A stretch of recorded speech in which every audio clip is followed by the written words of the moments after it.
Ռուսաստանը խափլան է։ Ռուսաստանը խիա խափլան ախպեր։ Որովհետև իրենք միշտ ասում են գնում են Հայաստանի մոտ, բայց հետո խափում ասում են գնում են Ադրբեջանի թին։ Աստորեն քեզի հետաքրքրում է քաղաքականությունը, հա, Արեն։ Հա։ Դու սիրում ես քաղաքականության մասին խոսալ, հա։ Հայաստանն ինչ է անում, Ամերիկան ինչ է անում, հա։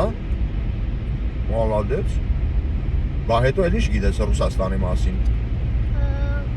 Որ իրանք ամենաշատը խափլաններն են։ Խափլաններն են։ Ախպեր ինչու են խափել բայց մեզի։ Որ իրանք ասել են գնում ենք Հայաստանի մոտ որ օգնենք իրանք գնում են Ադրբեջանին են օգնում։ Արա, որս պրինցիպի ճիշտ ես ասում, բարես։ Պրինցիպի ճիշտ ես ասում։ Դրա համար Ամերիկայի կողմն ենք մենք բռնել։ Հա, մենք պետք է առաջինը Ամերիկային հաղթեն, հետո նոր գնանք Ադրբեջանի մոտ, որտեղ իրանք շատ